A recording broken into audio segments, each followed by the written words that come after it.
The dust motes danced in the slanted afternoon light, each one a tiny, indifferent star in the galaxy of her ruined living room. Ilara Vale did not weep. Tears were a currency she had stopped minting years ago. They purchased nothing, least of all peace. She stood in the center of the wreckage, a still point in a storm that had already passed, leaving its brutal signature on every surface.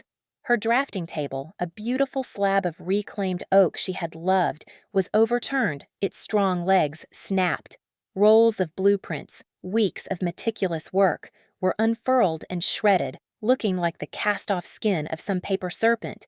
Architectural models, miniature worlds born from her mind and hands, were crushed into splinters and dust. It was a violation not just of her space, but of her mind. A physical manifestation of his long-standing campaign to erase her. She moved with a slow, deliberate grace, her bare feet careful on the hardwood floor, now littered with the ghosts of her creations. She was documenting. Her phone, held steady in her hand, captured the carnage with cold precision. The gouges in the walls, the shattered frame of a photo of her and her sister, the spine of a beloved book on structural engineering, broken. Each click of the camera was a small, hard stone being placed on a scale she hoped would one day tip in the direction of justice. Or, if not justice, then simply a way. She just wanted a way. This was the third time in 6 months. The first time he had called it a moment of passion, his voice slick with a performance of remorse she knew was utterly hollow. The second time, he had blamed her for provoking him, for having the audacity to change the locks. This time, there would be no call. This was not an act of passion. This was an act of ownership. Marcus had not updated the file on her in his mind. He was working from a version of her that had never been accurate to begin with, a version that was his possession, his muse, his uncredited silent partner. A version that did not leave. She thought about the restraining order her lawyer was drafting, a piece of paper against a man who saw laws, like people, as things to be navigated, manipulated, or simply ignored. She thought about the weight of it all, the sheer grinding exhaustion of being strong. People praised her for her resilience, her grace under pressure. They did not see that resilience was just scar tissue built over a wound that was never allowed to heal. Grace was the mask she wore so the world would not see her screaming. The sound of the front door swinging open made the fine hairs on her arms stand up. It was a sound she knew too well, the casual, proprietary way he had of entering a space, as if he had signed the deed to the very air within it. She did not turn. She did not have to. His presence was a pressure change, a drop in the room's temperature. "Ilara," Marcus said. His voice was a careful construction of concern, layered over a foundation of unshakable arrogance. "My God, what happened here? Are you all right?" She finally turned, her face a pale, composed oval. She held his gaze, her own eyes dark and steady. She did not speak. Silence was her last remaining territory, the one place he could not trespass. He walked into the room, his expensive leather shoes crunching on the debris. He was dressed in a tailored suit, his hair perfectly coiffed. He was on his way to a meeting, she realized, a meeting where he would likely present her work as his own. He surveyed the damage with a connoisseur's eye, the artist admiring his own destructive handiwork. He was not sorry. He was proud. "You should have called me," he said, his tone shifting to one of gentle reprimand. "You shouldn't be here alone after something like this." "I have a call into the police, Marcus," she said. Her voice was low, devoid of inflection. It was the voice she used when discussing load-bearing walls or zoning regulations, factual, unimpeachable. His smile was a thin, predatory line. "And what will you tell them?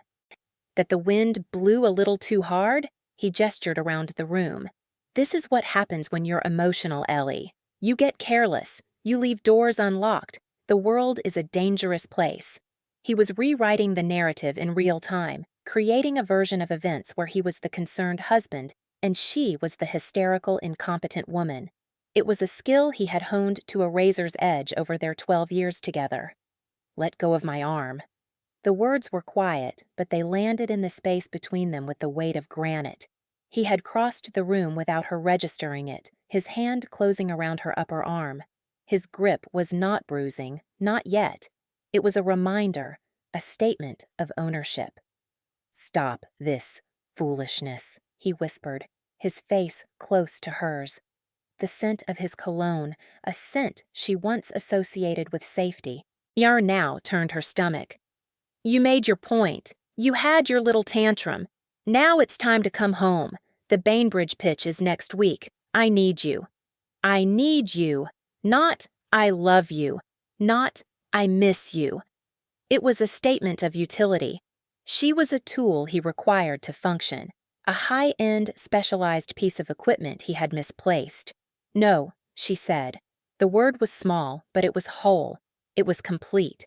His grip tightened. The mask of concern melted away, revealing the raw, ugly rage beneath. "No? What do you mean, no? Everything you are, I built. That talent you have, it was nothing until I gave it a shape, a purpose. You have an obligation. To me. To the firm." She looked down at his hand on her arm, then back up at his face. She saw him with a sudden, chilling clarity. Not the charming man she had married, but a hollow structure. All facade and no foundation. He was terrified. Not of losing her, but of losing her work, of being exposed as the empty shell he was.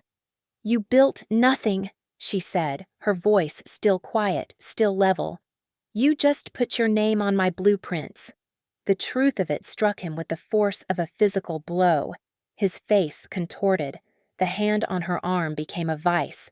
This was the moment of escalation, the point where the threat of violence became its brutal reality. She braced herself for the impact, for the familiar, sickening pain. She did not scream. A voice, calm and low, sliced through the tension. It was a voice like iron wrapped in silk. "Let go of her arm." The voice came from the open doorway. Alara and Marcus both turned. A man stood there, silhouetted against the light of the hallway. He was not large, but he filled the space completely. He was a study in stillness, dressed in a charcoal suit so perfectly tailored it seemed less like clothing and more like a second skin. His hands were relaxed at his sides. His face was calm, his eyes dark and observant. He had not made a sound arriving. He did not rush. He was not performing, the kind of silence that doesn't echo, the kind that settles. It fell over the room, heavy and absolute. Marcus, caught off guard, his rage momentarily short-circuited, loosened his grip on Alara's arm. He stared at the newcomer, a flicker of confusion and irritation in his eyes. "Who the hell are you?" Marcus demanded, trying to reclaim the narrative, to re-establish his dominance. "This is a private residence. You're trespassing." The man in the doorway did not answer the question. He did not need to. His gaze shifted from Marcus to Alara, a quick, assessing look. It was not a look of pity. It was a look of recognition. He saw the scene not as a domestic squabble, but as a hostile takeover. His eyes then moved past them to the wreckage of the architectural models on the floor. A flicker of something, not anger, but a colder, more precise emotion, crossed his features. "I have a meeting with Miss Vale," the man said, his voice unchanging in its quiet authority. He looked directly at Marcus, but it was as if he were addressing a piece of furniture. "You are in the way." Marcus laughed, a short, ugly bark. "A meeting? She's not taking meetings. She's my wife, and she's unwell." He gestured vaguely at Alara, at the room. "As you can see. Now, I suggest you leave before I call security." It was a fatal miscalculation. It was the bluff of a man holding a pair of twos against a man who owned the casino. The man in the doorway took one step into the room. He did not look at Marcus again.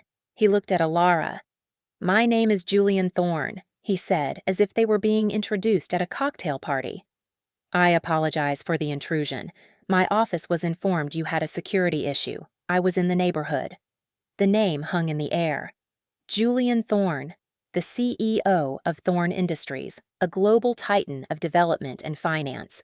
A man whose name was a synonym for power. A man so reclusive he was practically a myth. Marcus's entire company, his entire career, was built on the hope of one day landing a single minor contract with Thorne Industries. Marcus's face went white. The swagger evaporated, leaving behind a slack-jawed panic. He had not just threatened Julian Thorne. He had called him a trespasser. He had tried to dismiss him. He was a man who had just tried to lecture the ocean on the nature of tides. Julian's gaze flickered to the doorway behind him. Two other men, dressed in the same dark, understated suits, now stood there. They had appeared as silently as he had. They were his security detail, and they moved with the placid, terrifying efficiency of professionals. They were not watching the room. They were watching their principal, waiting for a command. Julian's eyes returned to Marcus. The temperature in the room seemed to drop another 10 degrees. "You said you were going to call security," Julian stated, his voice still low, almost conversational. "There's no need. They're here." He gave a nearly imperceptible nod toward Marcus. It was not a command. It was a release. The two men moved. There was no wasted motion, no aggression. It was a simple physical equation being solved. They each took one of Marcus's arms. Marcus, his mind still reeling from the sudden, catastrophic power shift, could only stammer. "Wait, you don't understand. She's my wife." "She is, Miss Vale." Julian corrected him softly. "And you are no longer welcome here." They escorted Marcus from the apartment. He did not struggle. The fight had drained out of him, replaced by a dawning, sickening horror. The sound of his protests faded down the hallway, ending abruptly as the elevator doors chimed shut. Silence returned.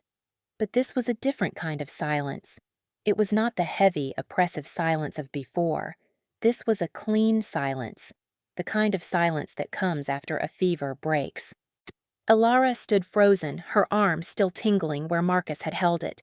She was breathing, but it felt like the first breath after being held underwater for too long. She looked at Julian Thorne, this mythical figure standing in the wreckage of her life. He was not looking at her with pity or condescension. He was looking at the crushed model of the community library she had designed. He crouched down, his expensive suit creasing, and picked up a splintered piece of balsa wood. He turned it over in his long, elegant fingers. "The cantilevered reading nooks," he said, his voice a low murmur. "An elegant solution to the zoning variance for public green space. It creates the illusion of a larger footprint without violating the code." Alara stared at him. He was not just looking at a broken model. He was reading it.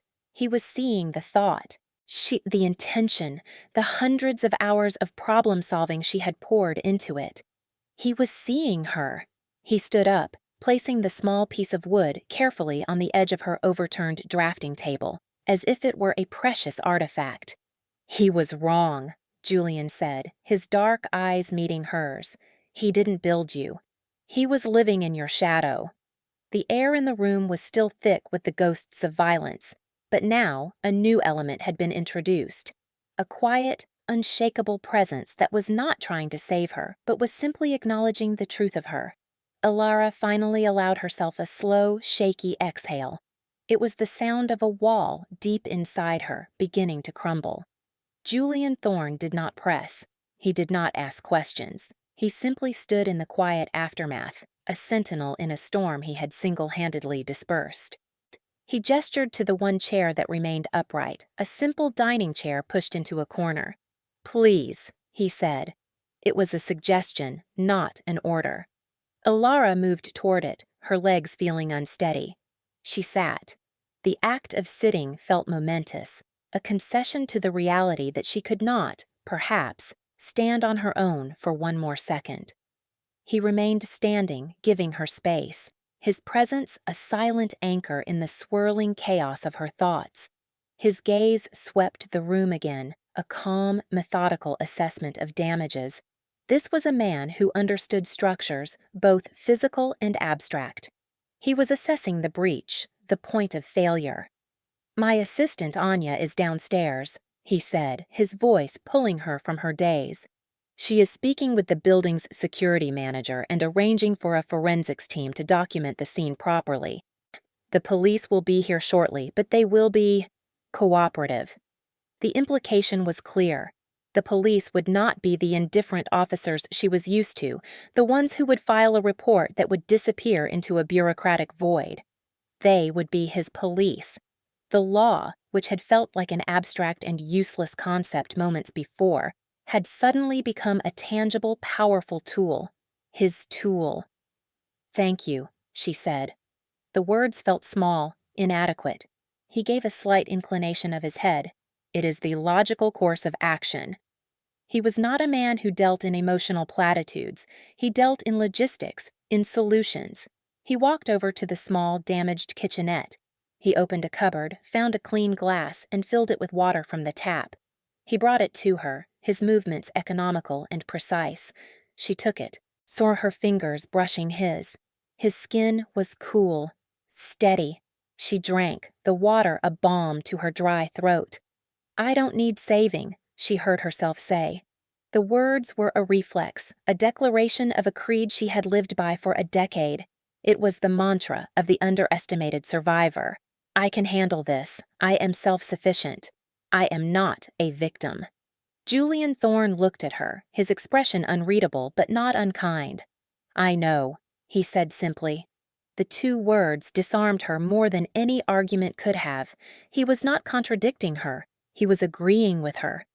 "Saving you is not my intention, Miss Vale. That would be an insult to your intelligence. I am here because I had a 7-figure finder's fee riding on locating the true architect of the Vance Tower. My sources finally confirmed it was you 2 days ago. Some Marcus intercepted my attempts to schedule a meeting." Ilara's mind struggled to keep up. The Vance Tower. It had been her breakthrough design, the project that had won Marcus the prestigious Pritzker Architecture Prize 5 years ago. It had been her soul rendered in steel and glass, and he had stolen it, name and all. She had buried the pain of it so deep she had almost forgotten what it felt like. "You were looking for me?" she asked, her voice a whisper. "I have been looking for the mind behind that building for 2 years, he stated. The official record was unsatisfying. The design language of the Vance Tower is unique, bold, economical. Nothing Marcus Clayton has designed since has come close to that level of innovation. His work is derivative. Yours is foundational." He was talking about her work, her mind, with a clinical reverence that felt more intimate than any compliment she had ever received. He was not trying to flatter her. He was stating a fact he had uncovered through rigorous investigation. He had not seen a woman who needed rescuing. He had seen an asset that was being criminally mismanaged. He walked back to the overturned drafting table and the splintered piece of the library model. "Thorne Industries is building a new global headquarters in London, a legacy project. The board wants a landmark, but they are risk-averse. They want a name they know." He paused, his gaze intense. "I do not care about a name. I care about competence. I want the mind that designed the Vance Tower, and the mind that solved the zoning variants for this library." This was the offer. It was not wrapped in the language of charity or pity. It was a business proposal, delivered in the midst of her personal apocalypse. It was, in its own strange way, the most respectful thing anyone had said to her in years. He was offering her not a handout, but a commission, the biggest of her life. "You can't stay here," he said, his tone shifting back to the practical. "This apartment is compromised. My estate has a guest wing. It is secure. It has a fully equipped design studio. You would have privacy and the resources you require to work." A part of her, the old, wary part, recoiled. To go with him, to accept his protection, felt like trading one cage for another, albeit a much more gilded one. It felt like dependency. "What do you want in return?" she asked, her voice sharp with suspicion. Julian met her gaze without flinching. "I want you to design my building, Miss Vale. I want you to do the work you were born to do, without distraction." He added after a beat, "And I want Marcus Clayton to face the consequences of his actions. His fraud is a market inefficiency. His abuse of your talent is a waste of a valuable resource. I don't tolerate waste. His honesty was brutal and clean. He was not a white knight. He was a capitalist, and she was the most undervalued asset he had ever found. The thought should have been terrifying. Instead, it was liberating. He was not offering her a safe harbor out of kindness. He was offering her a fortress from which to wage a war because her victory was profitable to him. It was a transaction, and a transaction was something she understood. I don't leave because things become complicated, she said, thinking of all the times she had stayed with Marcus, trying to fix the unfixable. I am not a person who runs. I am not asking you to run, Julian said, his voice steady as iron. I am offering you better ground on which to stand and fight. He extended a hand. It was not a gesture of supplication or demand. It was an invitation, a bridge from the ruins of her past to a future she had not dared to imagine. For a long moment, she just looked at his hand. Then, slowly, deliberately, she placed her own in it. His grip was firm, his palm warm. It was not the grip of ownership. It was the grip of an alliance. The drive to the Thorne estate was a silent, fluid passage through the city's arteries. Alara sat in the back of a black sedan that moved with the quiet hum of immense power. The windows were tinted so darkly that the world outside seemed like a distant film. The chaos of traffic and pedestrians muted and unreal. Beside her, Julian Thorne did not speak. He did not attempt to fill the silence with reassuring noises or pointed questions. He simply existed, a bastion of calm. He worked on a tablet, his fingers moving across the glass with swift, economical motions. He was dismantling her husband's life, she suspected, with the same dispassionate precision he might use to reallocate corporate assets. They left the city behind, climbing into rolling hills she did not know existed so close to the urban sprawl. A high wall of gray, weathered stone emerged from a line of ancient oak trees, stretching as far as the eye could see. There were no visible cameras, no obvious signs of security, but Alara knew they were there. The power of this place was not in what it showed, but in what it held back. It was a fortress of quiet structural integrity. The car slowed before a pair of massive, unadorned iron gates. An old woman with a face like a wrinkled apple and hair the color of snow emerged from a small stone gatehouse. She did not look at the car, but directly at Julian. He gave a small nod, and the gates swung inward without a sound. "My mother, Elena," Julian said, his first words in over an hour. "She insists on opening the gate herself. She says it keeps her connected to the world. The estate was not an estate. It was a world unto itself." A long, winding drive curved through a landscape that was both perfectly manicured and wild. The house, when it came into view, was not a sprawling mansion of gaudy new money. It was a modernist masterpiece of glass, steel, and stone, built into the hillside as if it had grown there. It was a building that respected its environment, a building she would have designed. She was shown to the guest wing, which was larger than her entire apartment building. It was a self-contained sanctuary with its own entrance, kitchen, and living area. The walls were mostly glass, offering a panoramic view of a valley shrouded in mist. The furniture was minimalist, beautiful, and functional. And then he showed her the studio. It was a 2-story space with a soaring ceiling and a north-facing wall of pure glass. A top-of-the-line drafting table, identical to the one Marcus had destroyed, stood waiting. Computers with vast monitors lined one wall, loaded with every architectural software imaginable. Shelves were filled not with books, but with reams of paper, blocks of modeling clay, balsa wood, foam core, and every tool she could possibly need. It was not a gift. It was an arsenal. "Is this satisfactory?" Julian asked. Alara ran a hand over the smooth, cool surface of the drafting table. She felt a tremor go through her, a feeling so long suppressed she barely recognized it. It was longing, the pure, unadulterated desire to create. "Yes," she managed to say, "it's more than satisfactory." Over the next few days, Ilara existed in a strange, liminal state. The quiet was the first thing she noticed. It was a deep, resonant silence, broken only by the sound of the wind in the trees or the distant call of a hawk. There were no sirens, no shouting from the apartment next door, no footsteps in the hall that made her heart seize. At first, the silence was deafening. It left too much room for her thoughts, for the echoes of Marcus's voice. She had trouble sleeping. She would wake up in the dark, her heart pounding, convinced she had heard the front door open. But the door was always locked, the house was always still.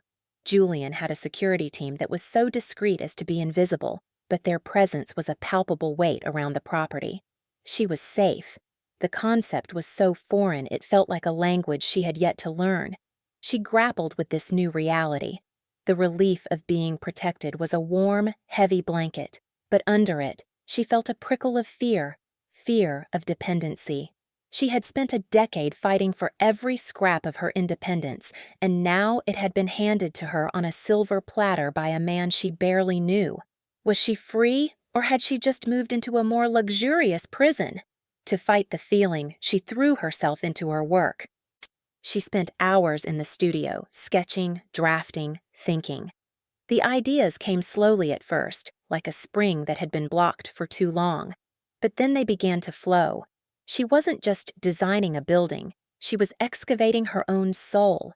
She was rediscovering the parts of herself that she had packed away, the bold ideas, the innovative spirit that Marcus had tried to smother under the weight of his own mediocrity. Julian left her alone. He did not hover or demand progress reports, but his presence was a constant, understated hum in the background of her new life. He would leave a tray of food outside her studio door when she worked late. A rare, out-of-print book on Japanese joinery would appear on her desk. They were small, unobtrusive gestures.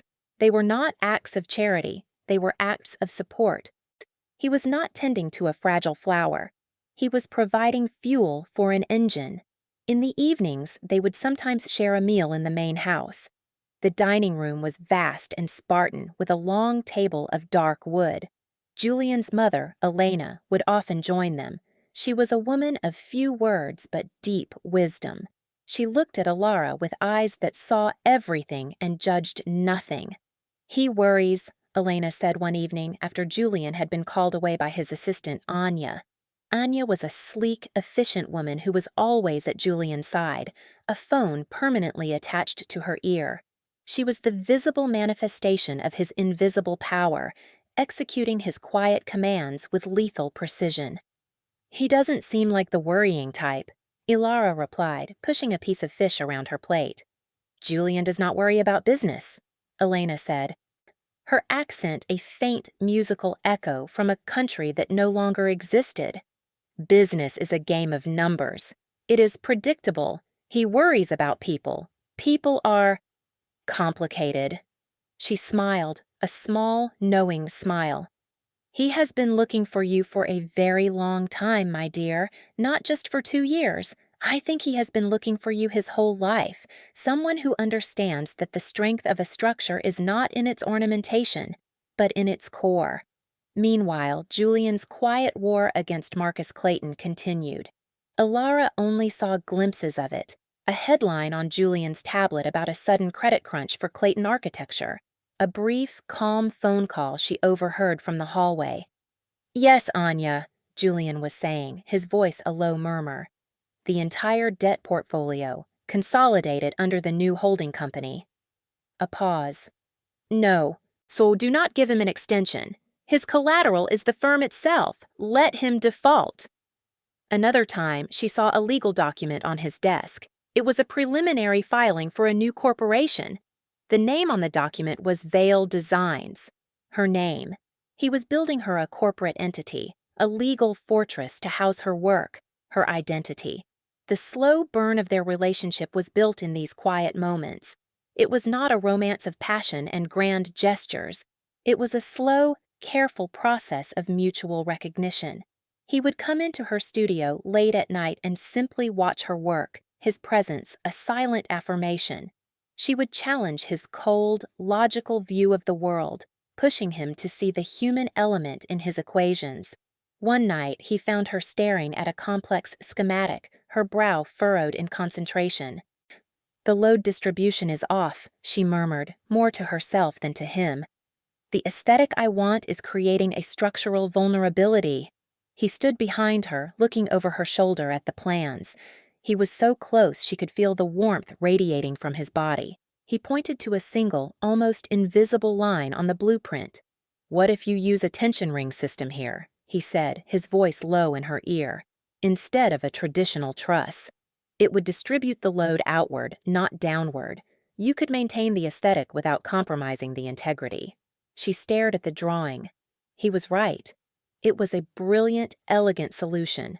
It was a solution only someone with a deep, intuitive understanding of structural engineering would see. "You understand," she whispered, turning to look at him. His face was only inches from hers. His dark eyes were intense. "Yes," he said, "I understand." It was in that moment that she realized the nature of her fear. She was not afraid of depending on him. She was afraid of the profound, disorienting relief of finally being seen, of being known. The fortress she had built around her heart for a decade had been breached, not by force, but by a quiet, persistent understanding that mirrored her own.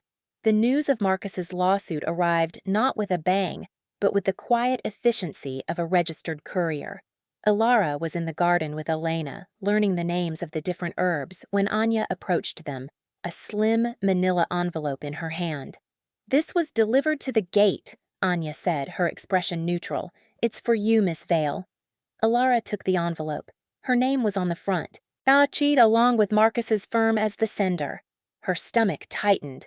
She opened it and scanned the contents. It was a cease and desist letter, followed by a notice of intent to file a lawsuit. The claims were breathtaking in their audacity. Marcus was accusing her of intellectual property theft, claiming that the designs she was developing for Thorne Industries were derivative of his proprietary work. He was demanding she stop all work immediately and return to him what was rightfully his. It was a declaration of war. A desperate, delusional act of a man whose world was crumbling. He could not conceive of a reality where he was not the center, the originator. In his mind, her talent was a natural resource that belonged to him, and she had illegally privatized it. Elena peered at the document. "He seems warm," she commented dryly. Ilara let out a short, humorless laugh. "He's burning down his own house to try and keep me from leaving the ashes." She expected to feel fear, or at least the old, familiar dread. Instead, she felt a cold, sharp clarity. The time for hiding, for enduring, was over. He had made his move. Now, it was her turn. She found Julian in his office, a cavernous room lined with books. He was on a video call, the faces of his international board members looking out from a massive screen. He saw her enter, saw the papers in her hand, and with a calm, "Excuse me, gentlemen," he ended the call. The screen went black. He gave her his full, undivided attention. "He's suing me," she said, handing him the documents. Julian read them, his expression unchanging. There was no surprise, no anger. There was only a quiet, clinical assessment. Taught that he was a grandmaster at chess, and his opponent had just made a foolish, predictable move. "He is over-leveraged and his credit lines have been frozen," Julian stated, as if reading from a financial report. "His major projects have been stalled due to unforeseen regulatory hurdles. Hurdles my legal team has been diligently placing for the past 2 weeks. He believes you are the cause of his problems, and he thinks a public lawsuit will intimidate you and force my hand. He believes he can shame you back into submission." "Will it work?" she asked, the question a test. Julian looked up from the papers, a rare, faint smile touching his lips. It did not reach his eyes. "He has just voluntarily entered a legal process of discovery. He will be required, under oath, to produce evidence of his original design work, his drafts. Oh, his conceptual sketches. He will have to prove he is the mind behind the Vance Tower. He paused, letting the weight of his words settle. He is suing you with an empty gun, Miss Vale, and he has just handed us the legal authority to search his entire house for bullets. He stood up and walked to the window, looking out at the valley. His arrogance is his fatal flaw. He has never, not once, correctly estimated his opponent. Not you, and not me. Marcus's delusion was a fortress built on sand. From within its walls, he was still the king. He told his few remaining allies, "Give her a week. She's living with some tech billionaire who's impressed by her. It's a novelty. She'll get bored. She'll miss the work. She'll be begging to come back." He truly believed it. He could not process the fact that Ilara's silence had not been weakness, but patience. Her departure was not a tantrum, but a verdict. The lawsuit was his grand gesture, his final attempt to reassert control. He hired a bulldog of a lawyer known for scorched earth tactics and press leaks. Stories began to appear in niche architectural blogs and gossip columns. Pritzker Prize winner Marcus Clayton battles to protect legacy from estranged wife. Sources say Ilara Vale may have stolen key designs. It was a smear campaign designed to poison the well, to paint her as an unstable, vindictive woman. Ilara saw the articles. They were forwarded to her by Anya with a simple note, "For your information." The words stung, but the pain was distant now, like an old injury aching in the rain. She was no longer isolated. The attacks were happening to a person who was protected, who was valued. Julian's response was not to engage in a public war of words. That would be beneath him. His response was structural. His legal team filed a countersuit. It was a document of breathtaking precision and scope. It did not just refute Marcus's claims. It laid out, in meticulous detail, a decade of systematic fraud. It included sworn affidavits from former junior architects at Marcus's firm, people who had witnessed Ilara's work being rebranded. It included forensic analysis of digital files, showing her as the original author of countless Clayton designs. And it petitioned the court to freeze all of Marcus Clayton's assets, personal and professional, pending the outcome of the fraud investigation. Marcus was cornered. The lawsuit, which he had intended as a sword, had been turned into a cage. His finances were strangled. His reputation was being dismantled not by gossip, but by cold, hard evidence. He grew more desperate. He started calling Ilara, leaving rambling, pleading, and then threatening voicemails. Anya intercepted the calls. Julian had them transcribed and added to the legal file. The final escalation came when Marcus learned about the Obsidian Gala. It was the premier event of the architectural and development world, a night where billions of dollars in projects were discussed over champagne and canapes. This year, the keynote address was to be given by Julian Thorne, who was expected to announce the details of his new London headquarters. For Marcus, this was the ultimate insult. The project he had dreamed of, the one that would have cemented his legacy, was being handed to the woman he had tried to erase.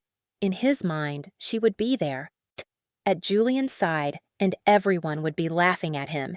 His paranoia and narcissism combined into a toxic, explosive mixture. He formulated a plan. A stupid, desperate plan born of a complete detachment from reality. He would crash the gala. He would get to the stage. He would confront Ilara and Julian in front of the entire industry. He would expose the truth as he saw it. He would perform his own righteousness so convincingly that the world would have no choice but to believe him. He imagined a scene from a movie, the powerful speech, the stunned silence, the tide of opinion turning in his favor. Ilara, shamed and exposed, would have no choice but to come back to him. He called in every favor he had left. He managed to secure a low-level press pass from a contact at a struggling design magazine. He had his suit dry cleaned. He rehearsed his speech in the mirror. He was not a man preparing for a confrontation. He was a man preparing for his coronation. He was walking with absolute, unshakable confidence directly into the trap Julian had so patiently set for him. Julian knew he would come. A man like Marcus could not resist an audience. He could not resist a stage. The Obsidian Gala was not just a party. It was the perfect custom-built stage for his absolute ruin. The Obsidian Gala was held in the Grand Hall of the New Museum of Contemporary Design, a building that was itself a cathedral of glass and black granite. The air hummed with the quiet, confident buzz of immense wealth and influence. Men and women whose decisions shaped the skylines of the world moved through the space. Their conversations a low murmur of billion-dollar figures and impossible engineering feats. Ilara stood on a mezzanine overlooking the main floor, a glass of champagne untouched in her hand. She wore a gown the color of emeralds, a deep, vibrant green that felt like a declaration. The dress was architecturally precise, its clean lines and sharp angles a reflection of her own design philosophy. It was a piece of armor forged from silk. For the first time in a decade, she felt correctly placed. She was not an appendage, not a +1. She was here in her own right. Julian stood beside her, a silent, formidable presence in a dark blue suit that seemed to absorb the light.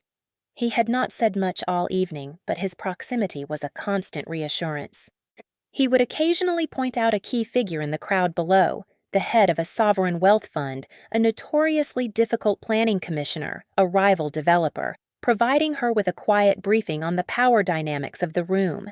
He was preparing her not for a party, but for her new reality. "Are you ready?" he asked, his voice low. "No," she answered honestly. "But I will be." He nodded, accepting her answer. That is all that is ever required. The commotion started near the main entrance. A raised voice, sharp and jarring in the carefully modulated atmosphere. Conversations faltered, heads turned. Ilara's stomach clenched. She knew that voice. Marcus had gotten past the first line of security. He was striding into the hall, his face flushed, his eyes wild. He held up his press pass like a talisman, some shouting at a security guard who was trying to intercept him. "I have a right to be here. I am a member of the press." He scanned the crowd, his eyes searching, frantic. Then he saw her. He locked onto her, a predator spotting its prey. He started moving toward the mezzanine staircase, pushing people aside. "Ilara!" he shouted. The name echoed in the suddenly silent hall. Every eye in the room was now on him, then on her. The public humiliation he had planned for her was beginning. Julian placed a steadying hand on the small of her back. It was not a gesture of control, but of support.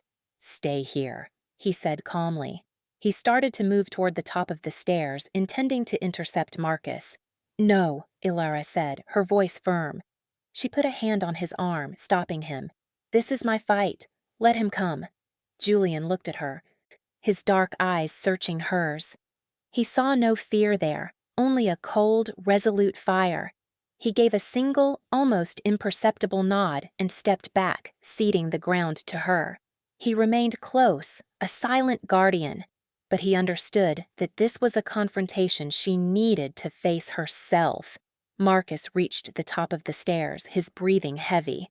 He was performing for the audience below, his face a mask of righteous fury. "What have you done?" he hissed, his voice a stage whisper meant to carry. "You're trying to ruin me, after everything I've done for you." He took a step closer, grabbing her arm, the same arm he had grabbed in her apartment, but this time she did not flinch. "Let go of me, Marcus," she said, her voice clear and cold. It carried in the silence. "You owe me," he snarled, his grip tightening. "You owe me your career. You are nothing without me. You are my wife. You have an obligation." "She is not your wife," a quiet voice cut in. Julian had moved to stand beside Ilara, placing himself slightly in front of her. He did not raise his voice. He did not need to. The entire room was hanging on his every word. "The marriage was legally dissolved this afternoon. Anya sends her regards." Marcus stared at him, his mind failing to process the information. "Dissolved? That's impossible. It takes months." It takes considerably less time when one party can prove years of sustained financial and professional fraud, and the other party is the anonymous benefactor of the judge's favorite charitable foundation, Julian said, his voice flat and devoid of emotion. You have certain standards. For your partners. He removed them. Mostly. Julian looked down at Marcus's hand, still clamped on Alara's arm. You have 3 seconds to remove your hand before I have it removed for you. Marcus, finally sensing the shift in the room, the cold, hostile stares from the crowd, let go. His hand fell to his side. Now, Julian continued, his voice dropping even lower, becoming a soft, lethal purr. You came here to claim ownership of Miss Vale's intellectual property. You filed a lawsuit to that effect, a bold move. Let's discuss it. He took out his phone. It was not a threat. It was a prop. He tapped the screen, and the massive display behind the main stage, which had been showing the gala's logo, flickered to life. It now showed a series of corporate ownership charts. You are, or were, the CEO of Clayton Architecture, Julian began. Then his voice now amplified by the hall's sound system. He was no longer speaking to Marcus. He was addressing the world. A company that was, until recently, heavily in debt to a number of financial institutions. He gestured to the screen. A new chart appeared. Over the last 3 weeks, a privately held company called Vale Designs has been acquiring that debt. He paused. Vale Designs is a corporation of which Miss Alara Vale is the founder and sole proprietor. I assisted her with the initial capitalization. A murmur went through the crowd. Marcus's face had gone from red to a pasty, sickly white. He was starting to understand, but his mind refused to accept the scale of his miscalculation. As the primary creditor, Julian went on, his tone that of a professor giving a lecture, Vale Designs was able to acquire your primary subcontractors when they faced their own credit shortfall, a shortfall we helped orchestrate. Then, using that leverage, it initiated a hostile takeover of your parent company's board. That vote concluded 10 minutes ago. He looked directly at Marcus, his eyes cold and empty. As of this moment, Vale Designs owns a 97% controlling interest in what used to be your firm. Your assets, your projects, your name. They all belong to Miss Vale now. He wasn't finished. The new board, under Miss Vale's direction, held an emergency session. Their first act was to review your intellectual property claim against her. They compared it to the original server backups and conceptual files from the last 12 years. The evidence of your fraud was conclusive. The screen behind him changed again, now showing a legal document. Their second act was to terminate your employment for cause. Their third was to file a criminal complaint with the District Attorney's Office for Corporate Fraud, Wire Fraud, and Perjury. They are seeking damages in excess of $200 million. Julian put his phone back in his pocket. He looked at the man in front of him, a man who had been a titan of his industry an hour ago. You don't work for her, Marcus. You don't work for anyone. You are unemployed. You are under criminal investigation, and your net worth is currently a negative integer. You have no power here. You have no name. You have nothing. The collapse was not slow. It was instantaneous. The arrogant facade, the carefully constructed performance of power, it all shattered at once, leaving behind the small, terrified man he had always been. Marcus's legs gave out. He dropped to his knees on the polished marble floor, a choked, guttural sob tearing from his throat. He wasn't begging. He wasn't pleading. He was simply broken. The man who had built his life on a lie had just had the truth dropped on him like a block of granite. Security guards, who had been waiting discreetly at the bottom of the stairs, moved in. They lifted Marcus to his feet. He was limp, his body shaking with uncontrollable sobs. They escorted him out of the hall, his cries echoing in the stunned silence. The king had been publicly, absolutely, and irrevocably dethroned. A profound silence held the grand hall in its grip. Hundreds of the most powerful people in the world had just witnessed a complete and total annihilation, executed not with a shout, but with a quiet, clinical monologue. The air was thick with shock and a kind of fearful respect. Julian Thorne stood for a moment, letting the scene settle. Then he turned, not to the audience, but to Alara. In the vast, silent room, his focus was entirely on her. He looked at her, his eyes asking a silent question. "Are you all right?" Alara met his gaze. The tension that had been a permanent resident in her shoulders for a decade was gone. The weight she had been carrying, the burden of his lies and her silence, had been lifted. She felt light. She gave him a small, almost imperceptible nod. It was enough. He turned back to the audience. He walked to the lectern at the edge of the mezzanine, tapping the microphone. The small sound was like a thunderclap in the stillness. "My apologies for that unscheduled interruption," he said, his voice calm and steady, as if he were commenting on a brief power flicker. "And now, an unscheduled announcement." He waited a beat, ensuring he had every person's complete attention. "As many of you know, Thorne Industries is building its new global headquarters in London. We have been engaged in a worldwide search for a lead architect, a visionary who can create not just a building, but a statement." He paused, his eyes scanning the crowd of famous, award-winning architects, each one of them hoping their name would be the one he spoke. "That search is over." He turned and extended a hand toward Alara. "Ladies and gentlemen, it is my distinct honor to introduce you to the visionary behind the Thorne London Tower, the architect who will be leading the most ambitious project in our company's history, Miss Ilara Vale." He did not say "my partner." He did not say "the woman at my side." He introduced her with her professional title, giving her the stage, the credit, the spotlight she had been denied for her entire career. A new image appeared on the massive screen behind them. It was a 3D rendering of a skyscraper, a breathtaking helix of glass and green space that seemed to twist toward the sky. It was bold, innovative, and beautiful. It was unmistakably her work. It was genius. For a moment, there was only stunned silence, and then a single person began to clap. It was an old, respected architect in the front row, a man known for his harsh criticism and discerning eye. Then another joined in, and another, until the entire hall erupted in a thunderous, sustained ovation. It was not polite applause.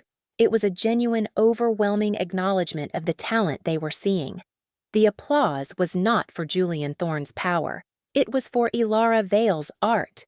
Alara stood frozen in the warm, bright light, the sound washing over her. She looked out at the sea of faces, all turned toward her, and for the first time she felt seen, truly seen. Not as a victim, not as a wife, not as a secret, but as herself, the architect, the creator. Julian came to stand beside her, his hand finding hers. His touch was a quiet anchor in the overwhelming moment. Later, after the speeches and the endless congratulations, they stood on a private balcony. The cool night air a welcome relief. The city spread out before them, a glittering tapestry of light and shadow. Down below, the last of the guests were departing, their voices a distant murmur. Ilara let out a breath she felt she had been holding for 12 years. It was a slow, shuddering exhale that seemed to carry with it all the pain, all the fear, all the quiet endurance. When she breathed in again, the air felt different, cleaner, lighter. A smile touched her lips. It was not the careful, polite smile she had perfected over the years. It was a real smile, one that started deep inside and reached her eyes, making them shine. "You were right," she said, her voice soft. "This is better ground." Julian looked at her, the hard lines of his face softened by the city lights. He did not say, "I told you so." He did not say anything. See, he simply squeezed her hand, a silent acknowledgement of their shared victory. The relationship between them had been forged in crisis and solidified in mutual respect. It was not a fairy tale romance, but something stronger, more real, a partnership of equals. "What are you thinking about?" he asked after a long, comfortable silence. She looked out at the sprawling metropolis, at the thousands of buildings, each with its own story, its own secrets, its own structural soul.